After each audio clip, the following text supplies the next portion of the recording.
Vamos a darle gracias a Dios en este momento. Padre Celestial, gracias te damos por tu palabra, por el fluir de tu Espíritu Santo. Gracias te damos, Padre Celestial, porque aquí podemos estar reunidos con este propósito de conocerte, de alabarte y de poder adquirir nuevas destrezas y nuevas habilidades y nueva inspiración para que podamos caminar de acuerdo a tu voluntad, específicamente en cuanto a los niños y jóvenes. Ponemos, Padre Celestial, cada petición que no hemos expresado delante de ti, sabiendo, Señor, de que seas tú ayudando, bendiciendo, levantando, proveyendo todo lo necesario. Gracias te damos, Padre Celestial.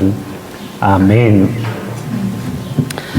Bueno, vamos a ver de que podemos aprender mucho acerca de la juventud y la vida victoriosa al estudiar las instrucciones e ilustraciones sobre el discipulado de niños y jóvenes en las Sagradas Escrituras. El Antiguo Testamento comienza con unas lecciones y principios importantes sobre la juventud en lo que se llama el Pentateuco, que significa 5 libros en griego, y también se llama la Torá, que significa ley en hebreo. Los primeros 5 libros también incluyen algo de la historia de los orígenes específicamente. Después de los primeros 5 libros de la ley, siguen 12 libros históricos, comenzando con la conquista y el asentamiento en Canaán, seguido por la monarquía y el reino dividido, y terminando con la deportación a Babilonia y el regreso del exilio. En los libros históricos del Antiguo Testamento veamos versículos sobre el ejemplo de Noemí. Específicamente en el libro de Ruth, capítulo 1, versículos 2 y 6, 16, y capítulo 2, versículos 1 y 20, y capítulo 4, versículos 13 y 16. También vamos a ver Hebreos 9, versículo 14. Usaremos el método de preguntas y respuestas durante una reunión de discipulado. Ahora con ustedes un discipulador y un discípulo llamado José. Una familia de Belén fue a vivir a Moab porque había hambre en Israel. Por buscar esa solución a su problema físico, se expusieron a un problema espiritual, ya que la gente de Moab era idólatra y daban culto a un dios falso, incluyendo el sacrificio de niños. Abramos la Biblia y consultemos Ruth capítulo 1. En los versículos 2 a 5 dice: el nombre de aquel varón era Elimelech, y el de su mujer Noemí, y los nombres de sus hijos eran Malón y Kelión. Y murió Elimelech, marido de Noemí, y quedó ella con sus 2 hijos, los cuales tomaron para sí mujeres moabitas. El nombre de una era Orfa, y el nombre de la otra Ruth. Y habitaron ahí unos 10 años.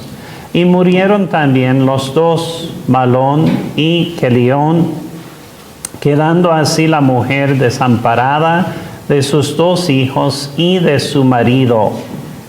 ¿Cómo quedó Noemí? Viuda, madre soltera, y luego sufrió la muerte de sus 2 hijos y se quedó con las 2 nueras jóvenes y paganas en una sociedad idólatra. Así es, una situación bastante difícil. En la filosofía y psicología humanística existe la idea que la sociedad y el trasfondo de una persona como por ejemplo llegar a ser madre soltera o haber pasado por la pérdida de personas queridas, incluyendo su cónyuge o sus propios hijos, puede dejar a la persona traumada de por vida, determinando su futuro. En la historia de Noemí se nos presenta una persona que pudo ser usada por Dios grandemente, a pesar del trasfondo de vivir en una ciudad idólatra, de ser viuda y madre soltera, y de haber pasado por la muerte de sus propios hijos también. No sabemos todo lo que hizo Noemí después de quedarse viuda y madre sin hijos, pero la Biblia nos da algunos detalles. Ruth capítulo 1, versículo 6 dice: entonces se levantó con sus nueras y regresó de los campos de Moab, porque oyó en el campo de Moab que Jehová había visitado a su pueblo para darles pan. ¿Cómo respondió Noemí? Se levantó para regresar a su tierra porque Dios proveía comida de nuevo. Correcto. Indica que no se quedó inactiva, enfocada en sí misma con pesar y autoconmiseración. Comenzó el camino de regreso a su pueblo, pero dijo a sus nueras que se quedaron en el pueblo de Moab. Las dos nueras insistieron en acompañar a Noemí, pero finalmente Orfa se quedó en Moab y solamente Ruth acompañó a Noemí.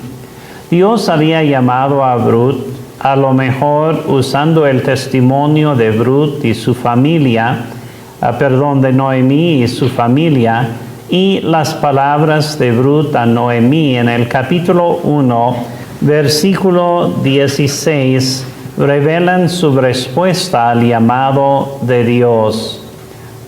A donde quiera que tú fueres, iré yo, y a donde quiera que vivieres, viviré. Tu pueblo será mi pueblo, y tu Dios mi Dios. ¿Cómo respondió Ruth? Aceptó como suyo el Dios de Israel.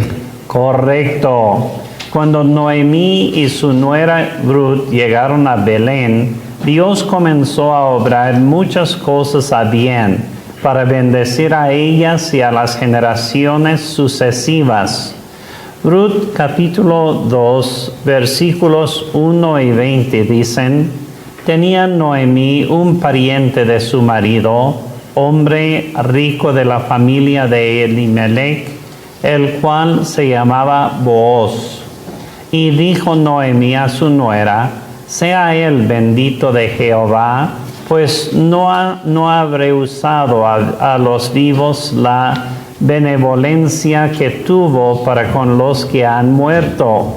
Después le dijo Noemí: nuestro pariente es aquel varón y uno de los que pueden redimirnos. ¿Cómo Booz pudo ayudar a Noemí y a Ruth?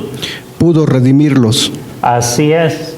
Él pudo redimir la propiedad familiar que había cambiado de dueño y pudo casarse con Ruth para levantar hijos en nombre del esposo muerto, para mantener la línea de la familia que se trazaba hacia atrás a Abraham. De hecho, el tema principal del libro de Ruth es la redención. La palabra hebrea para redimir se repite 23 veces en el libro. A manera de contexto, 1000 años antes de la historia de Noemí, Dios llamó a Abraham para que él y sus descendientes formaran una nación para bendecir a todas las familias de la tierra.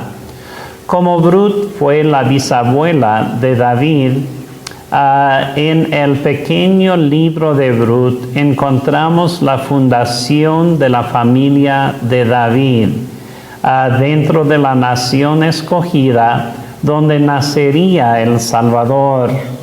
Booz era descendiente de Rahab, la prostituta de Jericó. Entonces el bisabuelo de David, Booz, era cananeo en parte, y la bisabuela de David, Ruth, era moabita. Rahab y Ruth formaron parte del plan y familia de Dios, no por nacimiento, sino por su fe en Dios. La salvación de Dios es para todas las naciones, familias, pueblos y etnias. La genealogía en Mateo 1, versículos 1 a 16, parte de Abraham y termina pasando por Booz, Ruth y David para llegar a Jesús el ungido, según el significado de Cristo en griego y de Mesías en el hebreo.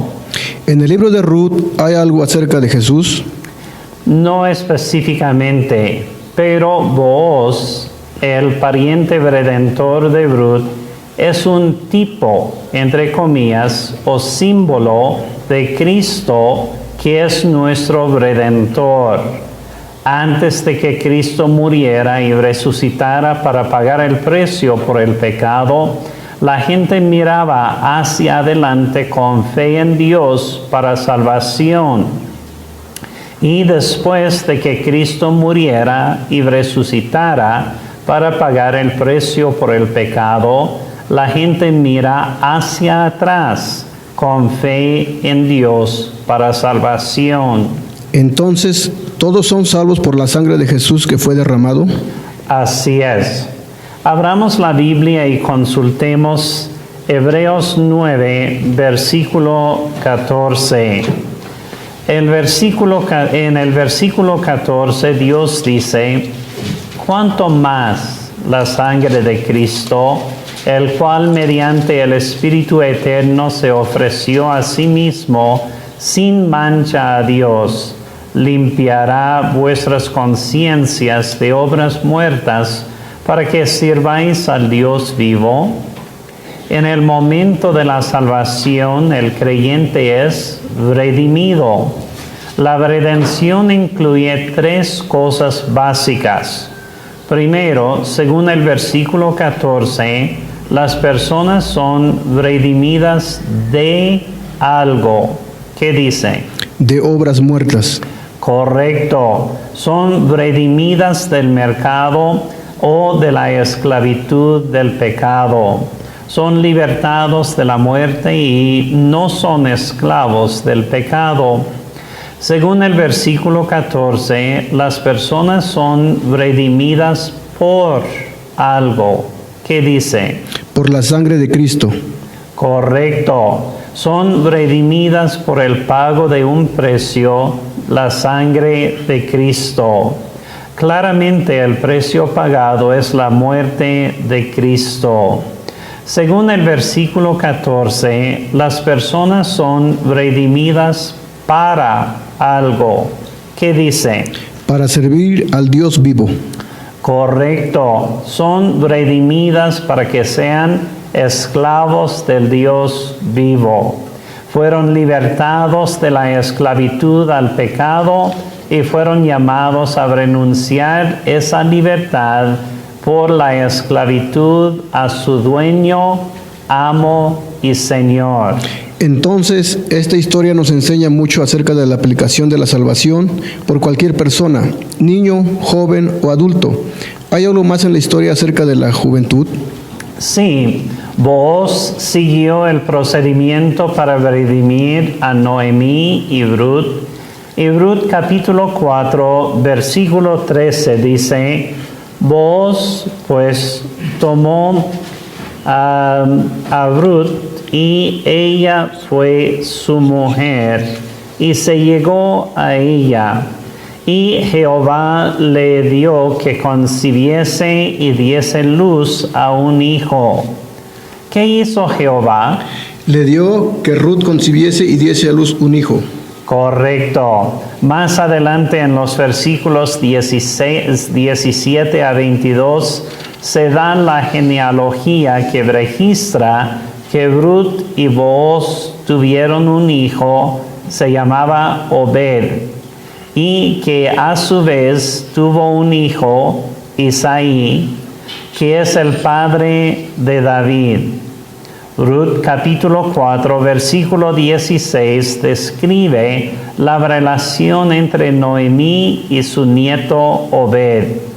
Dice, y tomando Noemí el hijo, lo puso en su regazo y fue su aya. ¿Qué hizo Noemí con su nieto? Lo puso en su regazo y fue su aya. Correcto. Otras versiones acertadamente dicen que Noé fue su nodriza o se encargó de cuidarlo o cuidó de él como si fuera su propio hijo. No es correcto que los abuelos tomen el lugar de los padres en la crianza de sus propios hijos. Y la Biblia no nos dice que Noemí lo hiciera. Es el ejemplo de una abuela que participó en la enseñanza de su nieto, incluyendo inculcar en él su fe en Dios. Principios que se aplican a la enseñanza y evangelización de los niños son los siguientes. El trasfondo de una persona, como llegar a ser madre soltera o haber pasado por la pérdida de personas queridas, incluyendo su cónyuge o sus propios hijos, no determina su futuro, sino que la obra de Dios en sus vidas es independiente, ya que Dios los llama hacia Él. Otra cosa para reflexionar: la sangre de Jesús provee para la salvación de todos, adultos, jóvenes y niños. También tomemos en cuenta que el mensaje de la salvación es para todos, aun para los que viven en idolatría, y debemos ser fieles en dar testimonio a otros. A manera de reflexión, tomemos en cuenta que los que han perdido seres queridos, como su cónyuge y sus hijos, no tienen que enfocarse en sí mismos con pesar y autoconmiseración, sino que deben amar a Dios y a su prójimo, sirviéndolos y evangelizando y enseñando a otros. Otra cosa a manera de reflexión: Dios alcanza a personas de todos los trasfondos, de todos los niveles socioeconómicos y de todas las naciones y etnias. Oremos sobre esto.